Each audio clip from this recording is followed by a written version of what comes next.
desde la costa norte de Honduras, San Pedro Sula, al fin de la noche, la comparecencia profesional de interés nacional, la revelación producto de la investigación y las noticias del día, al fin de la noche. Desde este momento, por Maya Televisión, el canal de mayor cobertura en la televisión de Honduras. Ya con ustedes, el licenciado Arnulfo Aguilar.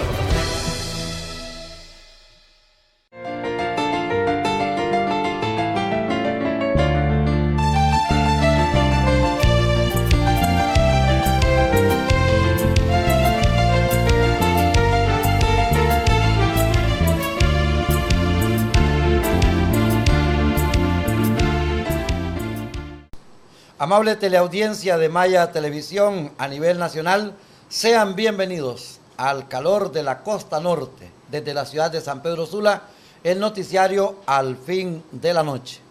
En esta oportunidad les invitamos para que pasen esta gala nocturna, nos den el acompañamiento desde las 23 horas hasta las 0 horas, porque vamos a cerrar exactamente el 13 de julio para llegar al 14 de julio ya con la historia una vez contada, una historia tantas veces contadas, 49 veces desde el mes de julio de 1969, en esta oportunidad al mes de julio del año 2018.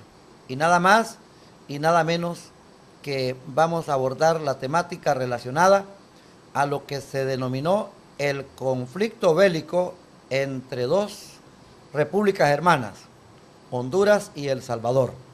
Tiene 3 nombres esta hostilidad de aquel entonces: la guerra de las 100 horas, la guerra del fútbol, pero creo que hay una gran mayoría inteligente que le llama la guerra de los estúpidos. Y eran 2 hombres que llevaron a estos países, asusados por los consorcios de las compañías internacionales y por la voracidad ya de los terratenientes, los empresarios y lo que se llaman las diásporas extranjeras, tanto en El Salvador como en Honduras.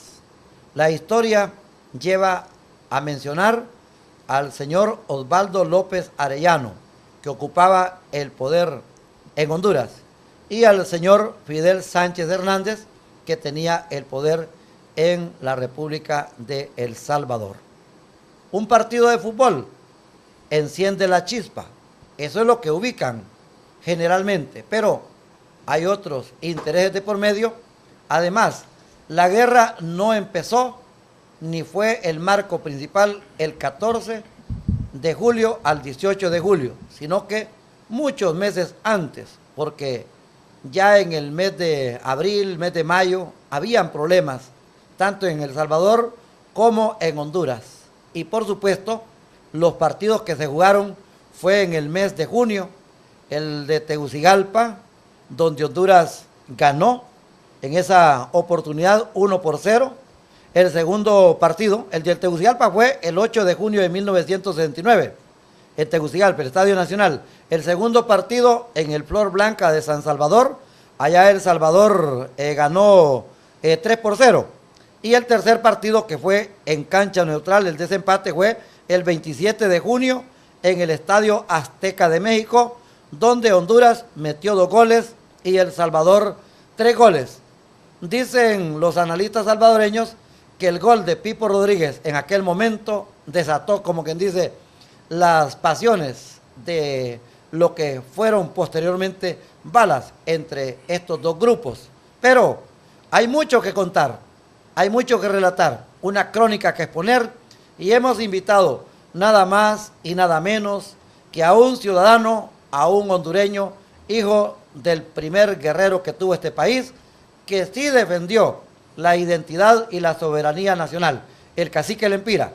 Está con nosotros el abogado Mauricio Torres Molinero, bienvenido a San Pedro Sula, bienvenido a la Costa Norte, bienvenido a la Alianza Radio 1 Maya Televisión y al noticiario Al Fin de la Noche, don Mauricio. Buenas noches, licenciado Arnulfo. Bueno. Alegre de estar aquí en estos estudios y ver el avance de Radio 1 y el espíritu suyo de formar a tantas personas y el compromiso de difundir la verdad. Como periodista, difundir la verdad cada día es un riesgo. Y qué bueno que usted, licenciado Arnulfo, lo ha tomado diariamente y en serio. Abogado Mauricio Torres Molinero, 1969, 2018, 49 años después del conflicto bélico. Tengo aquí dos panoramas. El Salvador con una disparidad económica pero poco territorio, con mucha población dispuesta a trabajar la tierra.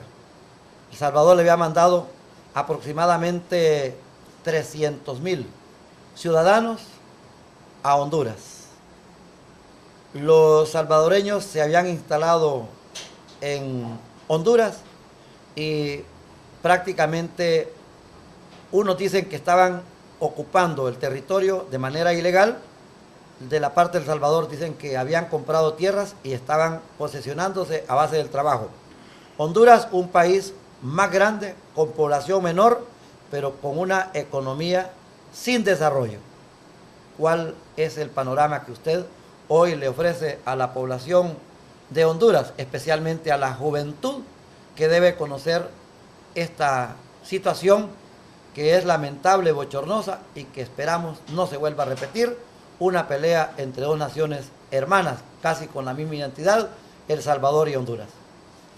Sin duda que un componente detonante ha sido que en ese momento habían dos gobiernos militares, un gobierno militar a cada lado. Entonces, eso fue un fermento de la guerra, solo el hecho que los militares estuvieran ahí, para justificar la permanencia de los militares en el poder en ese tiempo en Centroamérica. Honduras echó a andar su ley de reforma agraria, habían grupos campesinos muy fuertes en ese momento y la verdad es que sí hubo ciertos hostigamientos contra ciudadanos salvadoreños que habían comprado sus tierras. No se conocen de hondureños, de grupos campesinos hondureños que hayan sumado salvadoreños a los hechos de invasión. La cosa es que se dio en ese momento, no es el detonante el partido, como el resumen, el análisis que usted ha hecho, licenciado, de esos tres nombres. El último, guerra estúpida porque entre países pobres y países hermanos no cabe. Eso es lo que más me ha impresionado, es lo que dijo usted. La guerra del fútbol, impropiamente llamado también, y la guerra de las 100 horas. El ataque a Tegucigalpa se produjo a eso de las 5 de la tarde. Y no era una guerra destructiva, porque destructiva me refiero técnicamente, porque llegaron los salvadoreños, eran tan limitados. Es decir, la agresión, claro que la hicieron ellos. Y en una cinta que la van a escuchar en unos momentos, donde la Fuerza Armada salvadoreña, a través de su cadena radial salvadoreña, que la van a escuchar aquí, tiene 49 años las cintas, las hemos rescatado, especialmente para traerlas aquí a Maya TV,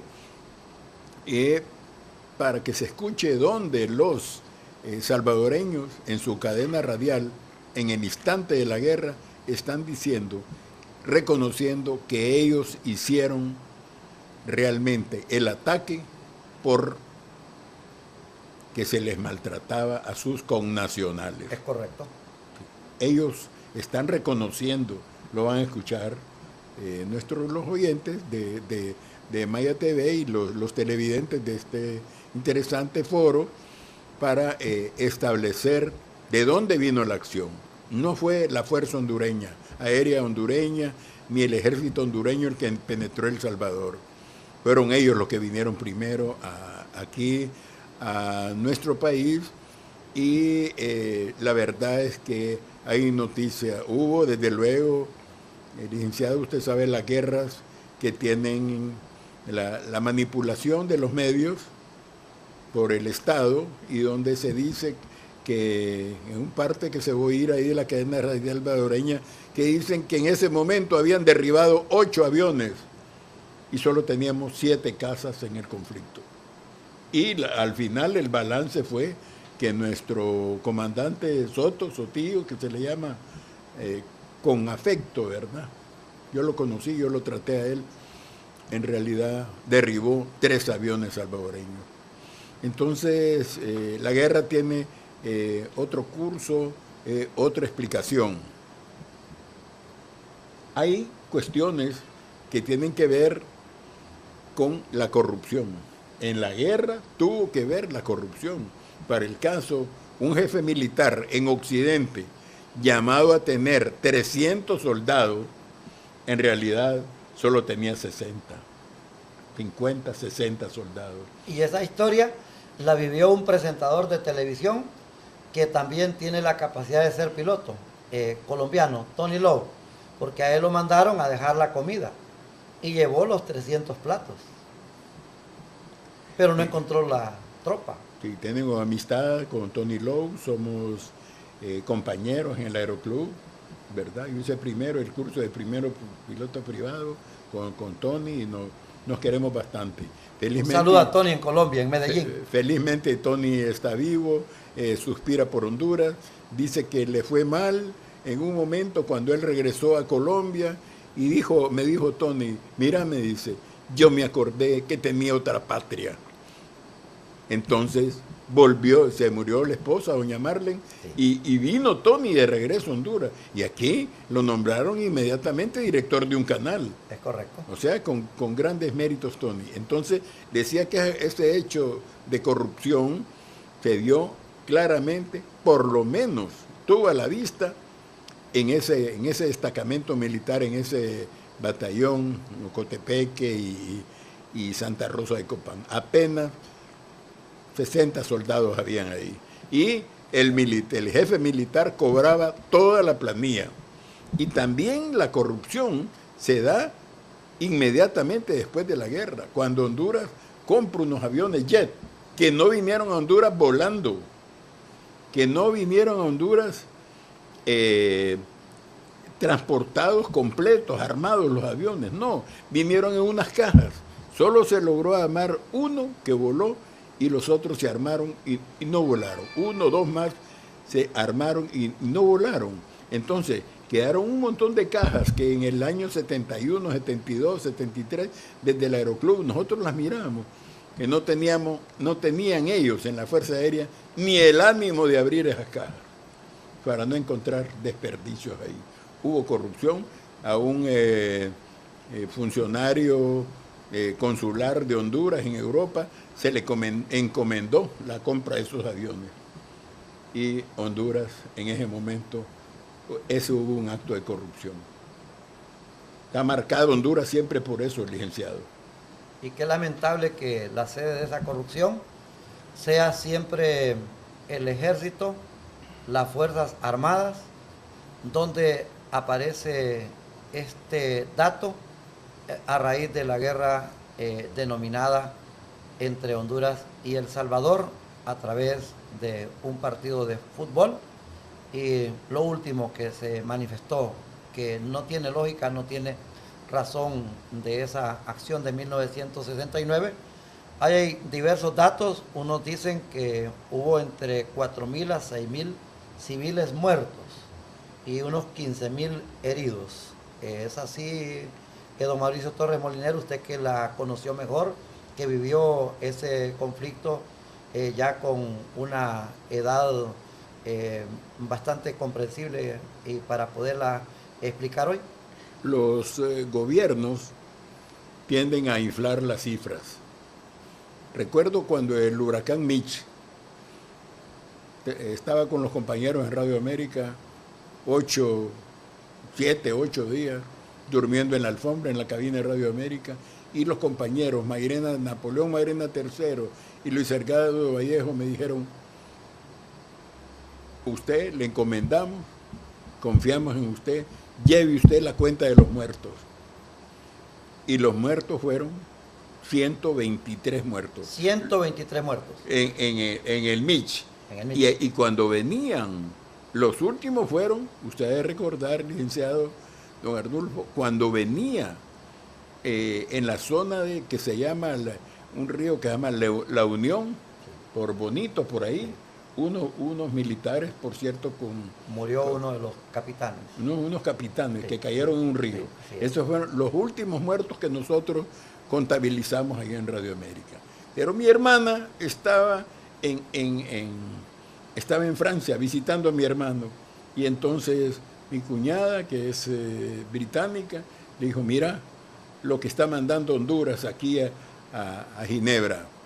Son 10.000 muertos en Honduras. ¿Quién era el presidente? Don Carlos Flores Bacusé. ¿Para qué inflan las cifras? Para que los préstamos y las ayudas sean más cuantiosas. Y para convertirse en mártires de esos gobiernos. Sí, así es.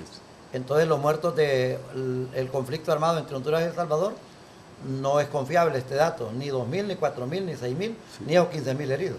Sí, no hay esos datos. Pero sí hubo bastantes violaciones y atropellos a personas en todo el territorio nacional. La gente de Aramesina, de Valle, la gente de Caridad, la gente del municipio de Alianza, que se conoce como la Costa de los Amates, también el departamento de Valle, sufrieron vejaciones. El propio, que fue uno de los 2 oficiales de mayor graduación que murió en la guerra, que se llama, nombre poco conocido, pero es el oficial de mayor graduación, junto con el teniente Alanis Lagos, es Napoleón Arias Cristales. Napoleón Arias Cristales, ¿cómo muere? Les dice a los soldados: están violando a unas mujeres hondureñas. Fue el día 15, el día siguiente del ataque. Vamos a defenderla. Y les dijeron los soldados, les dijeron: a ver, teniente, nos pueden matar. Y ustedes no son soldados, les dije. Entrenados para matar y también para defenderse. ¿Y cuál es la tarea de nosotros? ¿Cuál es la responsabilidad? Aparentemente no quisieron ir, y Arias Cristales fue a proteger a la hondureña, y había unos francotiradores salvadoreños y lo mataron. Así murió Napoleón Arias Cristales. O sea, hay gran cantidad de atropellos de los salvadoreños, las fuerzas militares salvadoreñas en territorio hondureño. Violaciones, gran cantidad, se reportan, digamos, en San Marcos de Ocotepeque. Sufrió bastante San Marcos de Ocotepeque. Ocotepeque Nuevo Ocotepeque como ciudad, que sufrió saqueos enormes, que después de que entró el ejército vinieron civiles a saquear la ciudad, a llevarse inodoros, a llevarse puertas. Fue saqueada completamente. Entonces, una diversidad de daños que el gobierno de Honduras no ha hecho en realidad un detalle, licenciado, a que se aproxime a la realidad. Nos vamos a detener en esta exposición que está haciendo de una manera brillante este soldado de la humanidad, este soldado que lucha en pro del ambiente, de la naturaleza de Honduras, pero hoy nos está dando una exposición sobre lo que fue el conflicto Honduras-El Salvador, 1969. Pero hay un detalle: este hombre sabe de aviones, conoce perfectamente a los oficiales protagonistas, tanto de Honduras especialmente, pero también hay de El Salvador, el capitán Francisco Ceseña, que hoy cuenta la historia, coronel Adrián Panameño, el capitán Mauricio Letona de la Fuerza Aérea Salvadoreña. Maya Televisión, el noticiario al fin de la noche, desde la ciudad de San Pedro Sula.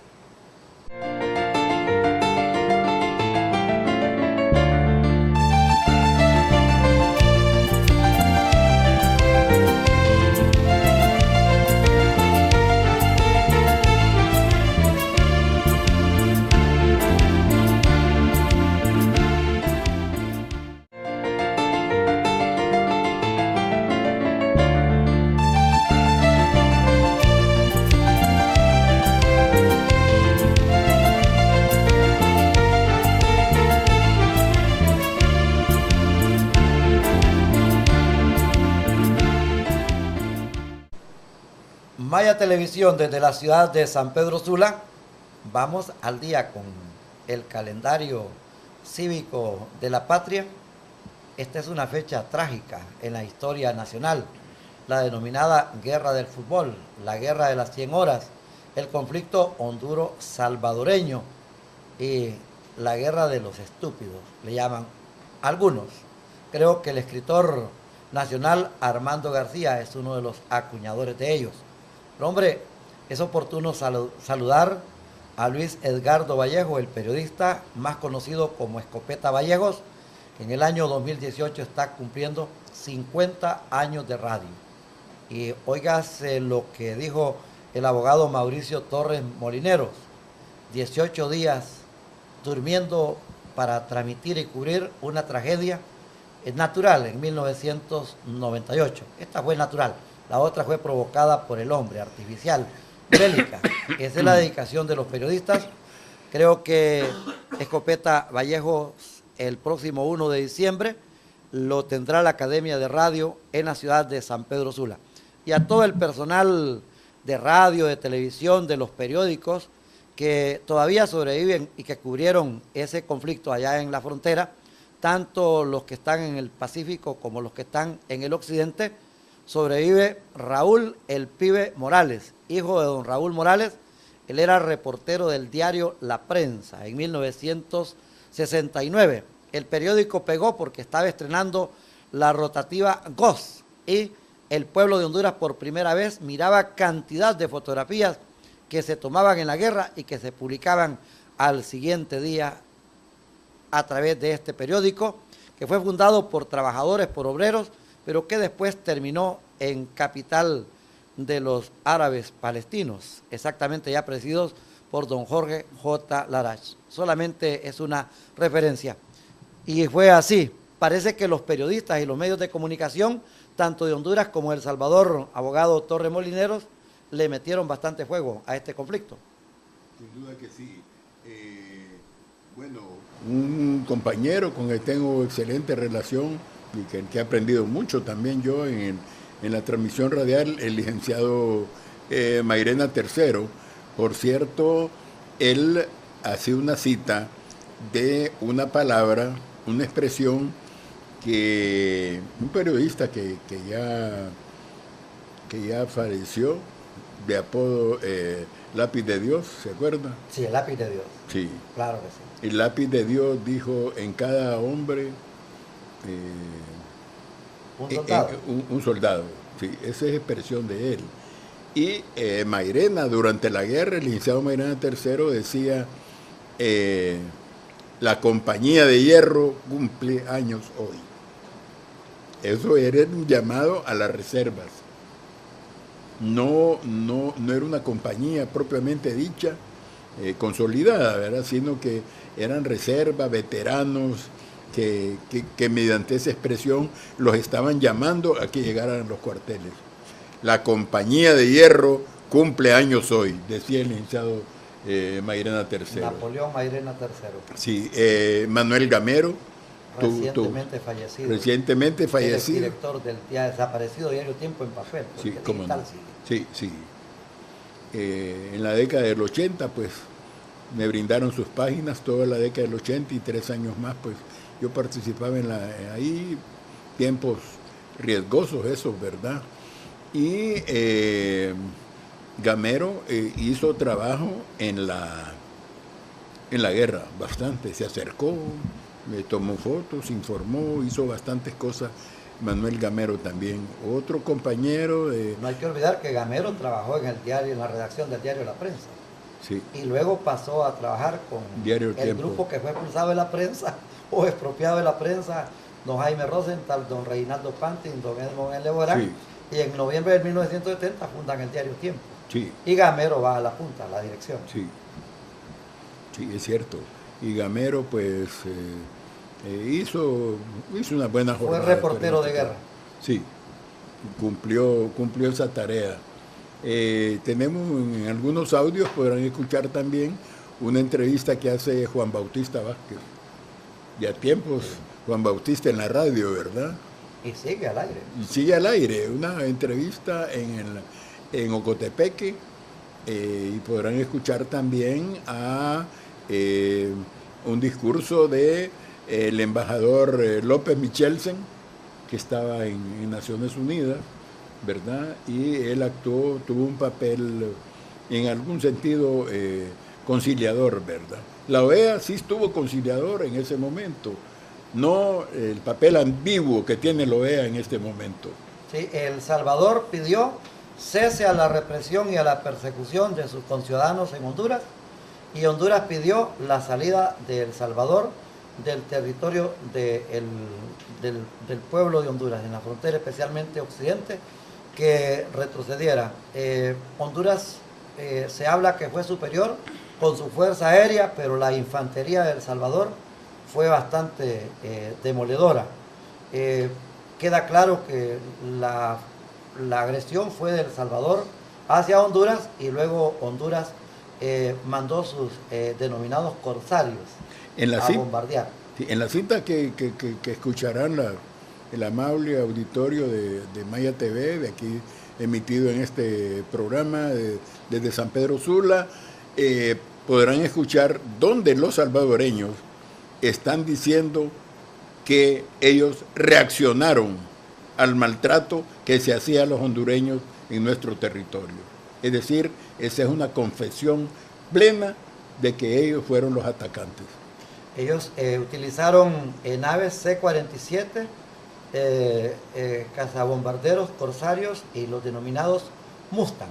Bueno, ellos en realidad tenían el Mustang P-51 y el C-47 es un DC-3, un avión, un bimotor. ¿Y qué fue lo que hicieron los salvadoreños? Una cosa absurda, no sé, ahora han de tener mejor formación militar, pero ellos llegaron a lanzar barriles llenos de gasolina, esperando que explotaran. Alguien tira un cigarrillo en un balde, en un barril de gasolina, y la gasolina no toma fuego, se apaga. Es decir, los gases son los que causan las explosiones. Entonces ellos tiraron barriles, que tal vez causaron daños abajo como barriles, pero no eran bombas realmente. Ellos tenían el Mustang P-51 y nosotros el Corsario. Con general Walter López, que atacó Cutuco, ¿verdad? Y también en las cintas, ojalá tenga oportunidades donde ellos están acusando, la cadena radial salvadoreña acusa al general Walter López de ir a esa finca en Guatemala alegando fallas mecánicas, y los salvadoreños se atreven a decir que él lleva, que le avisan ellos, los salvadoreños, a los hondureños, que en realidad lo que lleva Walter López ahí es un dinero robado a la Lotería Nacional. Es una cosa que no tiene como un sustento, pues en el momento de la guerra hay otros casos de corrupción, que eso es más fácil de explicar, pero yo no le doy crédito a eso. Pero llegaron a decir eso, licenciado. Abogado Mauricio Torres Molinero, pero atrás también hay un interés de las compañías internacionales, especialmente las fruteras, y por otro se encuentra que hay un interés de esta comunidad que se ha apoderado de Honduras en los últimos tiempos, por posesionarse de lo que ocupaban los salvadoreños. ¿Qué puede explicarle usted a la teleaudiencia de Maya Televisión? Yo quisiera repetir unas palabras de Salvador Zúñiga, el antiguo líder del COPIN. El líder campesino. El líder campesino. Ex esposo de Bertita, sí. Intibucá. De Berta, sí. La hija de doña Austra Berta, hermana de Agustina.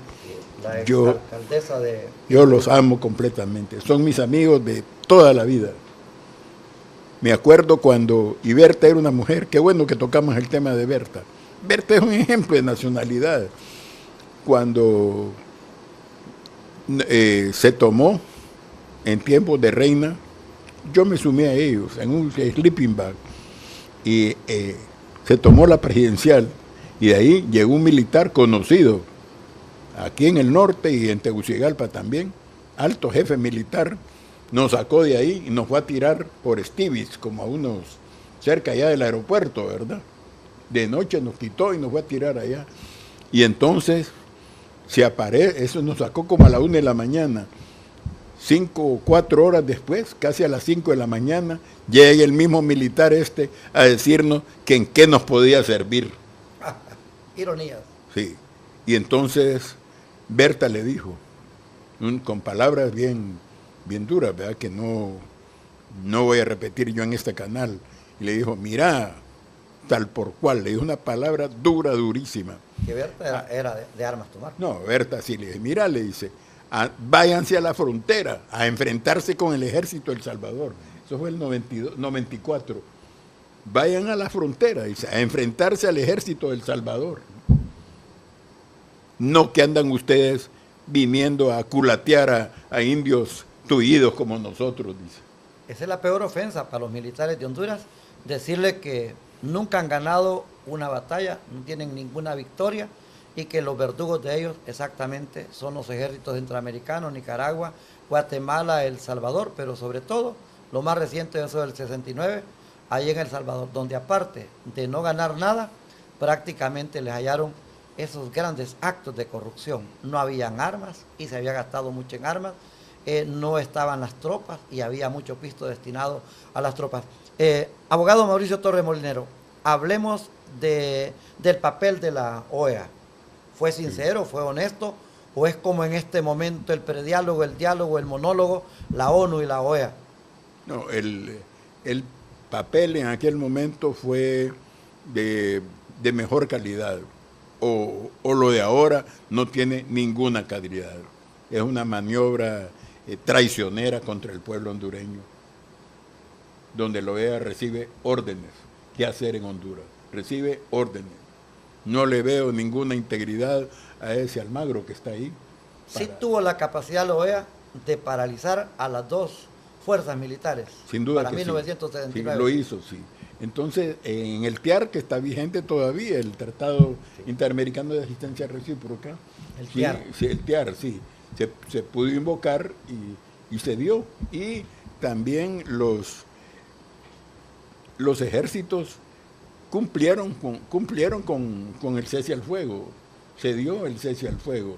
A mí me parece que el papel que tuvo la OEA en el 69 no se parece al que están jugando ahora, al que están jugando en Venezuela, al que están... la OEA es un instrumento al servicio de dominación económica. Yo quería referirme también al tema que acabamos de dejar, lo que le dijo Salvador Zúñiga a Carlos Flores. Le dice, ustedes...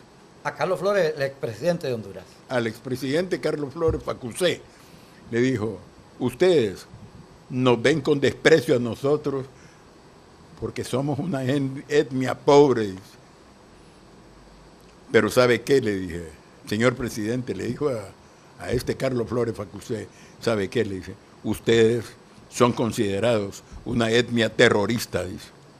Le dijo, allá usted es un terrorista y aquí son gente en proceso de adueñarse de todo el país. Le dijo hace casi 25 años, le dijo eso Salvador Zúñiga. Don Mauricio, a propósito de los campesinos y de los indígenas, también esta es otra lección, que estos hombres y estas mujeres sacaron sus machetes para ponerse a la orden de la patria ante la incapacidad de los militares de hacer una buena defensa en 1979. Ese es el momento más brillante de Honduras, que la gente más humilde se arriesgó a enfrentar a los salvadoreños que tenían el fusil más moderno, que era el G3. El G3 ya lo tenían ellos. Habían comprado un fusil más moderno que el M1 Garand, que es el fusil M1 tradicional hondureño, que hay que rastrillarlo, que es más complicado de manejar. Pero los dos ejércitos respaldados por Estados Unidos.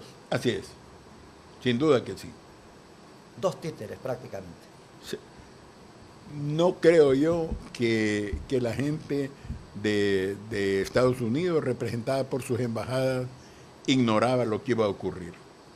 Es posible que que ellos tenían noticia de que Honduras iba a ser atacada. Porque después de 1969, ya usted como historiador, y si don Julio Escoto estuviera acá, diríamos que comienza un nuevo orden entre Honduras y El Salvador, incluso en Centroamérica, porque se entierra aquello que se llama el granero de Centroamérica, Honduras. Pero ¿quiénes son los que hacían la producción de granos? Frijoles, café, maíz, arroz, legumbres, frutas, cultivos, también cría de animales, las haciendas. Se dice que los salvadoreños. Ellos, los salvadoreños, incluso lo del territorio, se dice que Olancho es más grande, es cierto. El Salvador tiene 23.850 kilómetros cuadrados y Olancho tiene como 24.100 aproximadamente. Tiene 300 o 400 kilómetros más el departamento de Olancho. Y por cierto que en Olancho está el municipio de Catacamas, que es el municipio más grande de Centroamérica. Tiene 7.000 kilómetros cuadrados que colindan con la República de Nicaragua. Por eso, ese pulgarcito centroamericano tiene su propia forma de ser, tiene su propia identidad y tiene su respeto. Dejemos claro ya al cierre de este foro, los pueblos de El Salvador y de Honduras no tienen absolutamente nada que ver. Son las cúpulas empresariales y la clase política de las dos naciones y los militares de ambas regiones los que llevaron a este incendio en 1969. Son ellos realmente, porque Centroamérica creció en la franja del Pacífico. Centroamérica creció, inclusive Guatemala, más pegada al Pacífico, El Salvador, Nicaragua, en esa franja. Solo Honduras, que tiene esta maravillosa costa norte donde estamos ahorita. El Valle de Sula. Tiene, inclusive en Nicaragua, ellos no tienen carretera pavimentada completa hacia el Atlántico. Hay que montarse en una lancha para llegar por un río. No tienen ellos. Y los ticos, los costarricenses, que en bastante parte de su población hay un racismo fuertísimo, que en Limón no lo han integrado completamente a Costa Rica. Inclusive cuando venía un tren de Costa Rica hacia de Limón hacia San José, unos negros de ahí, los quitaban y cambiaban la tripulación. Entonces, con El Salvador estamos más ligados con el lenguaje, nos parecemos, nuestra manera de hablar se parece enormemente a la de ellos. Los pueblos no son enemigos, son instrumentos de maldad, de apropiarse de bienes, los que empujaron la guerra. Maya Televisión, el noticiario Al Fin de la Noche, hoy ha tenido de invitado directamente desde la capital de Honduras. Allí lo invitamos, aunque él pasa allá por Amapala, por San Lorenzo, y cuando viene aquí a San Pedro Sula, aprovechamos para sus conferencias, sus exposiciones y sus visitas especiales a los medios de comunicación, al abogado y ambientalista Mauricio Torres Molineros. Hasta pronto.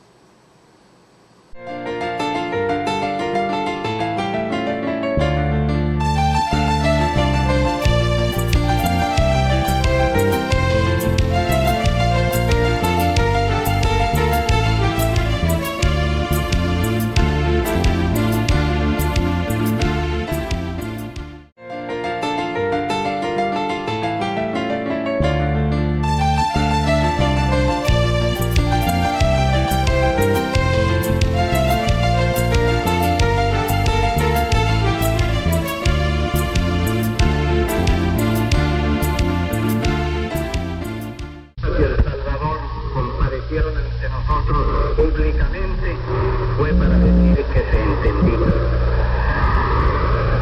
Pero nuestra obligación no se limita únicamente a asegurar la paz en nuestro continente.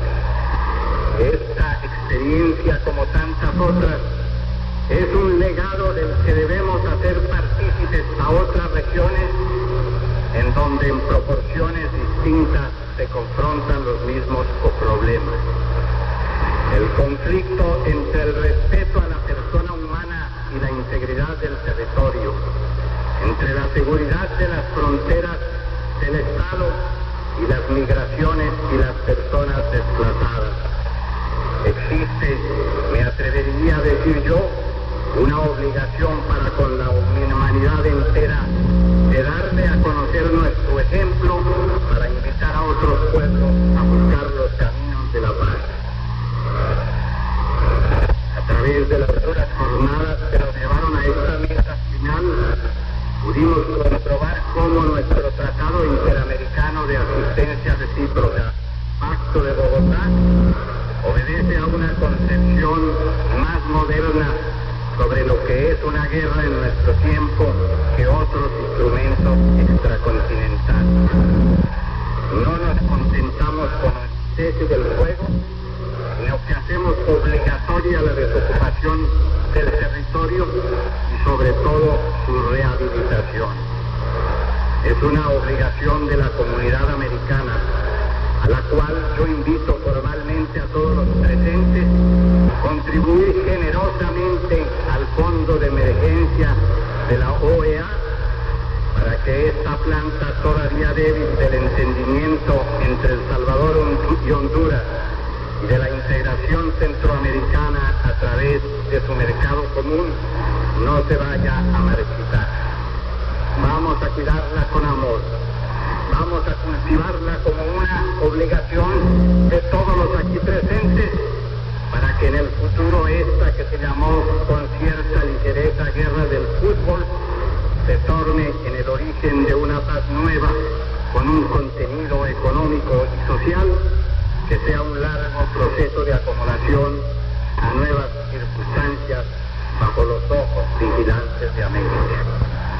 Al decir adiós a los señores cancilleres y a los delegados especiales, formulo votos por el bienestar de sus pueblos, de sus gobiernos y el personal de cada uno de ellos. Muchas gracias. Palabras del presidente de la 13ª reunión de consulta de cancilleres americanos. Hablaba el canciller de Colombia, doctor Alfonso López Michelsen, en el Salón de las Américas de la Unión Panamericana, Secretaría General de la OEA, aquí en Washington. Esta es la cadena radial de la paz. Se levanta la sesión. Y así se ha levantado la sesión. Al llegar al término de este programa de La Voz de la OEA y de la División de Radio y Televisión de la Organización de los Estados Americanos, hacemos llegar nuestros más sinceros agradecimientos a las emisoras de Honduras y El Salvador, que se han adherido a lo que hemos llamado la cadena radial de la paz.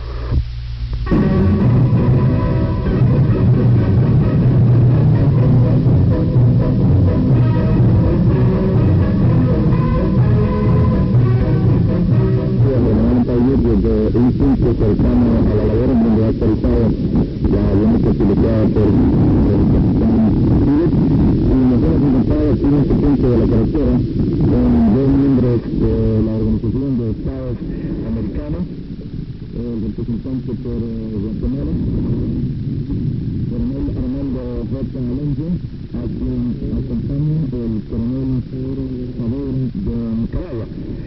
Venían también acompañados del licenciado Jorge Rosario. Nos informaba el señor representante de Guatemala, los observadores de la Organización de Estados Americanos, que tuvieron una entrevista con el general Medrano. ¿Podría hablarnos un poco de eso, coronel? Buenos días. Señores, acabo de hablar con el general Medrano, aquí en la posición de San Marcos.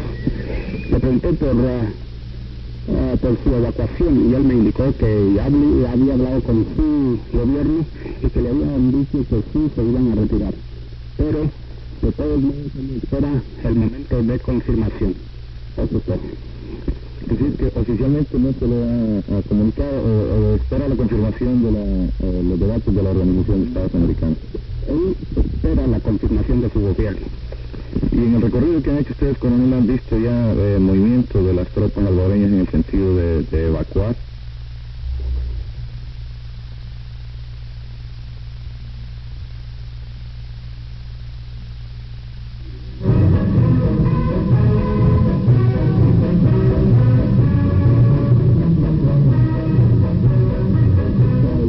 baso únicamente en la palabra del comandante del ejército salvadoreño.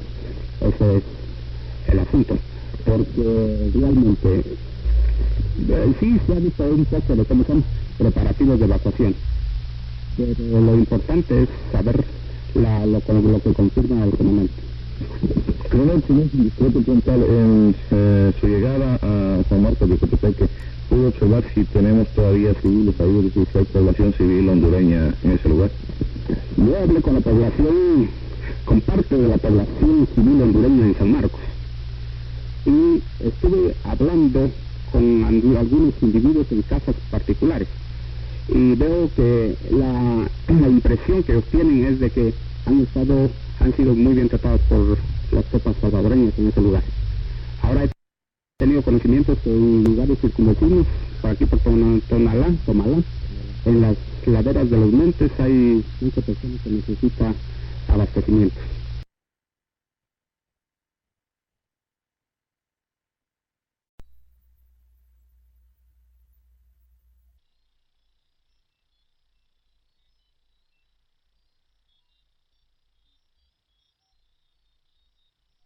Para decirlo con toda claridad, tal perversa e intencionada acusación se revela cuando ella se hace manifestándose que ahora no cabe la menor duda respecto a que El Salvador es el país agresor.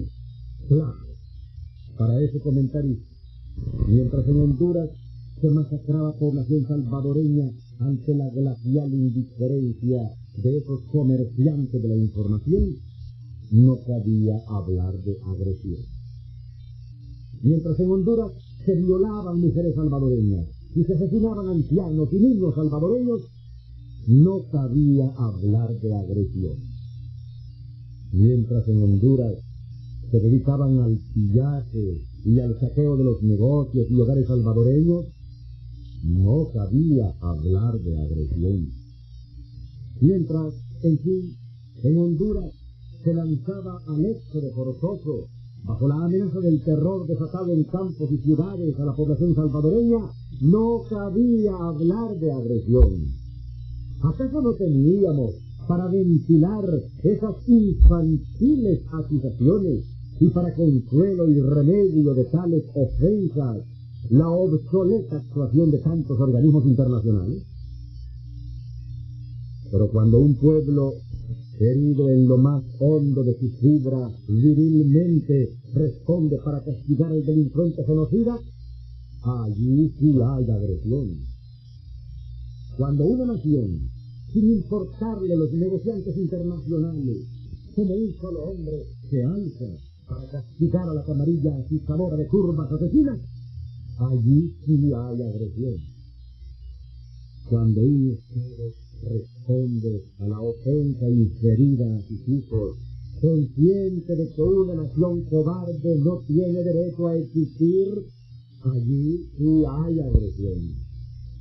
Quédense con su opinión, esos fariseos de la información periodística, que impávidos y silenciosos permanecieron ante el crimen colectivo cometido por los López Arellano, los Padilla y sus compinches, quienes son para ellos ahora los pobres, indefensos y agredidos genocidas.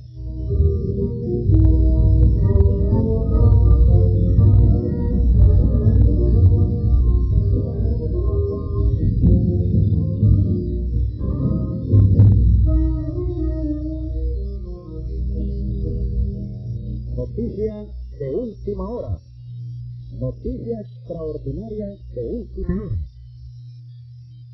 La ofensiva del ejército salvadoreño en territorio hondureño situado al oriente de nuestra república cobró fuerza a partir del mediodía de hoy. Las tropas salvadoreñas avanzan victoriosamente desde el segundo frente abierto por nuestros ejércitos. Al inicio de las operaciones, la Fuerza Aérea Salvadoreña se encontraba en inferioridad numérica en una proporción de 2-1. Con la acción sorpresiva del día de ayer y con las bajas sufridas por el enemigo en los combates aéreos de este día, la situación ha cambiado totalmente a nuestro favor. El dominio del aire ha sido conquistado por la Fuerza Aérea Salvadoreña. superioridad numérica.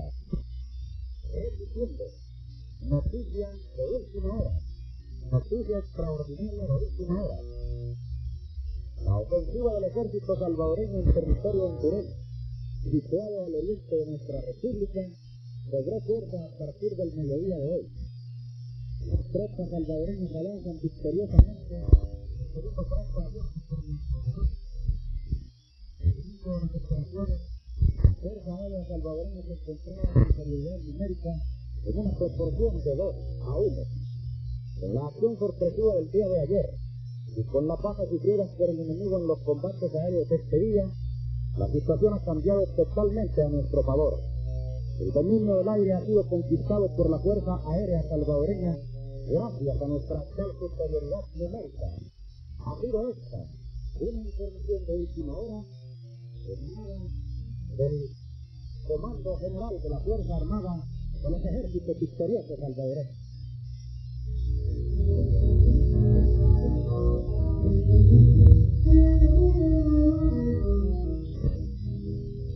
Agencias noticiosas con sede en Tegucigalpa han transmitido despachos internacionales dando como hecho que nuestro país ha agredido a Honduras. A la vez, una radioemisora costarricense ha tomado esa versión como cierta, sin ningún examen de los antecedentes del conflicto y sin recordar un solo instante que nuestro país viene siendo agredido en forma que no da lugar a dudas, desde que comenzó en Honduras la inmensa masacre contra la desprotegida población salvadoreña residente en aquellas tierras. Un país que toma la iniciativa de las armas para defender a miles de sus conciudadanos expuestos a la barbarie de un delincuente como López Arellano y su banda, no puede ser agresor. Un país como el nuestro, que se ha visto obligado, violentado, a jugarse entero frente al enemigo implacable, incapaz de entender otro lenguaje que no sea el de las armas, no puede ser el agresor. Un país que ha resistido pacientemente todas las provocaciones y ha tratado de saldarlas por medios civilizados para no llegar a los extremos de la guerra, no puede ser agresor. Un país que por largos meses ha visto llegar a sus gentes por millares, despojadas, humilladas, dejando detrás sus viviendas incendiadas y sus muertos, y que solo después de comprobar que ese éxodo ignominioso únicamente puede ser contenido por la acción de su ejército, se lanza decididamente a defender el derecho pisoteado de sus gentes, la honra de sus mujeres ultrajadas, el terror y la expulsión ejercidos en millares de niños, no puede ser un agresor. La acción armada de El Salvador, no contra el pueblo de Honduras, sino contra la mancha brava de López Arellano, contra los esbirros de Lisandro Padilla, contra la vileza de todos los afiderosos que están manchando de ignominia al suelo hondureño. La acción armada, repetimos, de un pueblo centroamericano cuya historia se caracterizó siempre por hospitalario, todo eso, señores, se llama derecho de legítima defensa. No es agresión. La población civil de nuestro país, el gobierno salvadoreño, el ejército salvadoreño no están preocupados porque agencias noticiosas con sede en Tegucigalpa, de alguna forma comprometidas con el crimen, o que alguna radioemisora costarricense, cuyo acento de parcialidad es manifiesto, se empeñen en presentarnos como los culpables de la actual confrontación armada. Así, repetimos, aquí no tienen sin cuidado esos juicios a priori, matizados de un interés que desconocemos, pero que evidentemente se inclina a favor de los genocidas hondureños. Nos tienen sin cuidado, decimos, porque el único juez de nuestros actos en estos instantes de prueba es nuestra propia conciencia. Es esa conciencia de estar haciendo lo justo.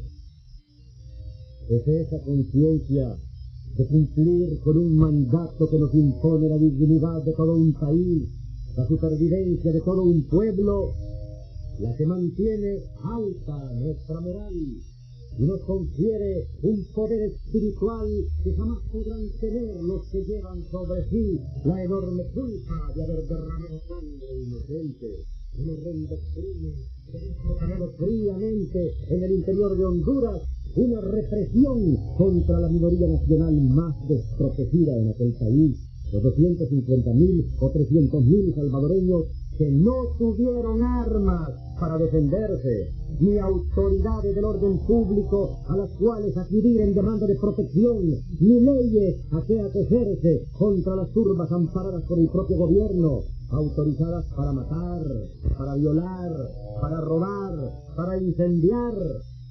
Porque la verdad es que López Arellano y su mancha brava, a la hora del exterminio, convirtieron a toda Honduras en un inmenso costo de paz.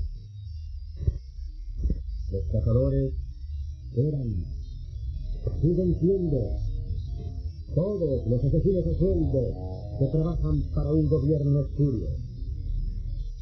Las presas fáciles eran los salvadoreños de todas las edades y de todas las condiciones.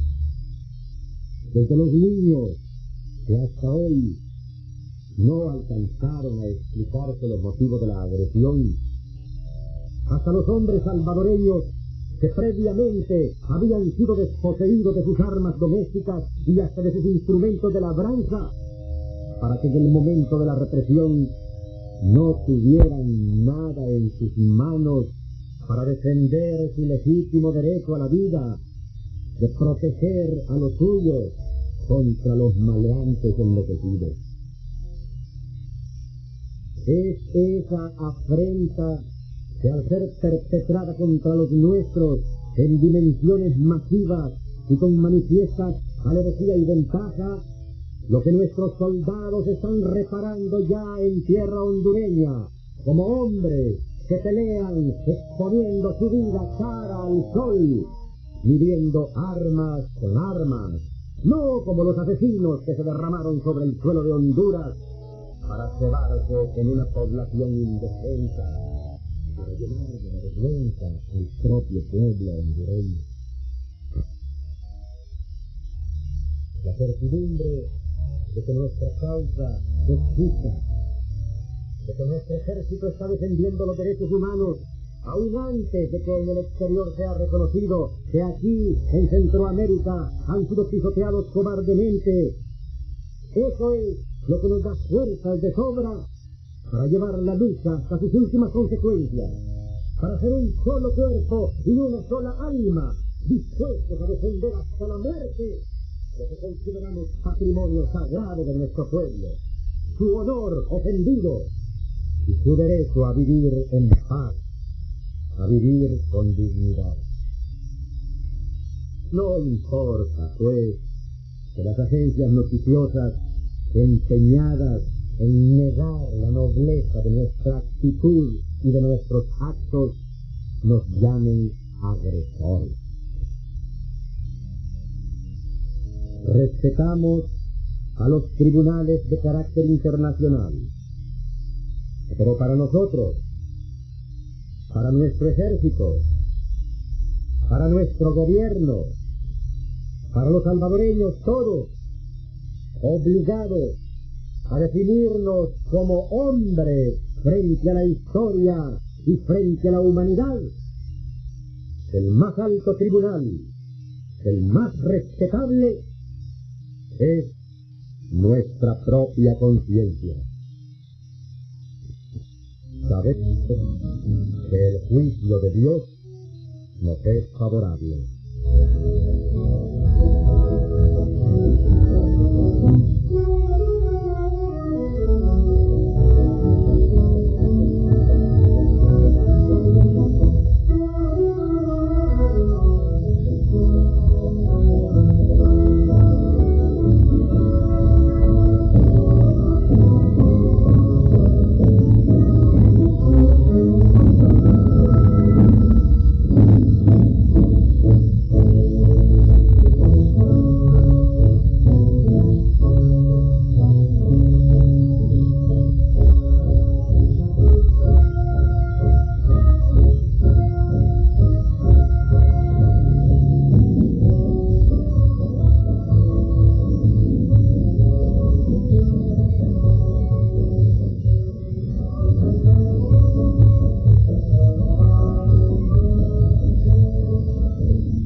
Nacional de El Salvador difunde desde San Salvador, capital de la República en Centroamérica.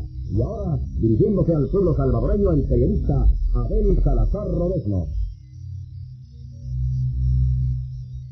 Noticias de última hora. Noticias de última hora. Atención, pueblo salvadoreño. Atención, pueblo salvadoreño. Desde el Estado Mayor General de la Fuerza Armada, informando al país. En pocas horas de combate, Nueva Ocotepeque se rindió al ejército salvadoreño. La caída de la cabecera departamental de Ocotepeque y la captura de las tropas que la defendían se produjo poco antes del mediodía de hoy. El ejército salvadoreño combate y conquista posiciones dentro del territorio hondureño a lo largo de la frontera. Las victorias de las fuerzas terrestres igualan a las victorias conquistadas por las fuerzas aéreas. La limitación en las informaciones sobre los movimientos de nuestras gloriosas fuerzas terrestres obedecen a obvias razones de seguridad. El pueblo salvadoreño debe de tener paciencia y esperar las noticias de la victoria total. Atención, atención pueblo salvadoreño, noticia extraordinaria de última hora. En pocas horas de combate, Nueva Ocotepeque se rindió al ejército salvadoreño. La caída de la cabecera departamental de Ocotepeque y la captura de las tropas que la defendían se produjo poco antes del mediodía de hoy. El ejército salvadoreño combate y conquista posiciones dentro del territorio hondureño a lo largo de la frontera. Las victorias de las fuerzas terrestres igualan a las victorias conquistadas por las fuerzas aéreas. La limitación en las informaciones sobre los movimientos de nuestras gloriosas fuerzas terrestres obedecen a obvias razones de seguridad. El pueblo salvadoreño debe de tener paciencia y esperar las noticias de las victorias totales. Nueva Ocotepeque, cabecera departamental de Ocotepeque, República de Honduras, se rindió al ejército salvadoreño. Ha sido esta una información extraordinaria de última hora.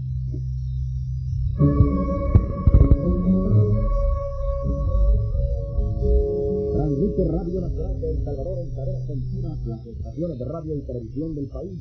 Radio Nacional de El Salvador difunde desde San Salvador, capital de la República en Centroamérica.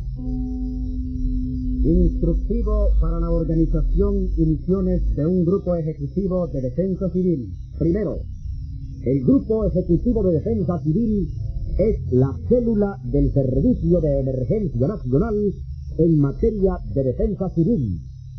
Su organización obedece fundamentalmente a la necesidad de que mediante su acción se evite la ocurrencia de víctimas por actuación imprudente o por ignorar qué es lo que debe hacerse en un momento dado de peligro. Segundo, estos grupos ejecutivos de defensa civil se organizarán espontáneamente o por acción organizativa en las funciones ejecutivas de defensa civil municipal. En el primer caso, deben entrar en contacto inmediatamente con el Comité Ejecutivo Municipal, dando las referencias más amplias sobre su organización, zona, barrio, colonia, fábrica o oficina en que se van a organizar, nombres, direcciones y teléfonos de los principales personeros con los cuales se puede tomar contacto. De inmediato, y para mientras se nombra el Comité Ejecutivo a nivel municipal de la ciudad, quien queda a cargo de la coordinación e información. Tercero, cada grupo consta de un jefe coordinador, un jefe de escuadra de primeros auxilios, un jefe de patrulla de vigilancia, un jefe de patrulla de información, un jefe de patrulla de rescate y evacuación, un jefe de patrulla recolectora de recursos, a los que se manejan funciones de acción contra el juego. Por lo tanto, lo que aparece en el diagrama bajo el número 3 tiene que ser aumentado en el número de sus componentes.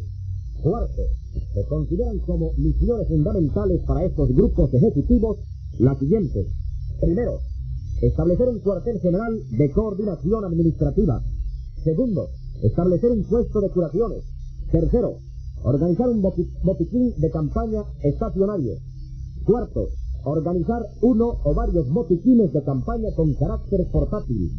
Quinto, organizar el equipo de socorristas que proporcionen los primeros auxilios. Sexto, organizar el equipo de camilleros para el transporte de heridos y golpeados al puesto de curaciones. Séptimo, proveerse de las camillas o parihuelas que sean necesarias. Octavo, organizar el equipo de transporte para el traslado de heridos y golpeados graves a los centros hospitalarios que les sean asignados conforme al plan especial de atención médica. Noveno, organizar el equipo de bomberos voluntarios para la lucha contra el fuego u otras emergencias propias de tales organismos.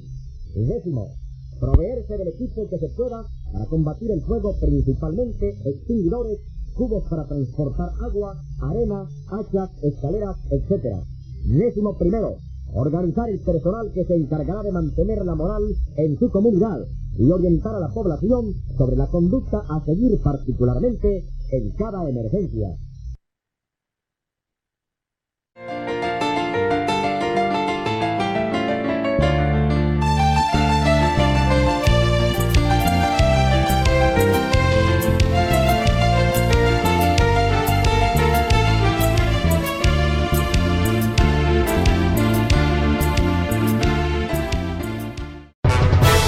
Al fin de la noche, con el periodista Arnulfo Aguilar, la comparecencia, el análisis y las noticias desde la costa norte de Honduras por Maya Televisión, el canal con mayor cobertura. Hasta la próxima emisión.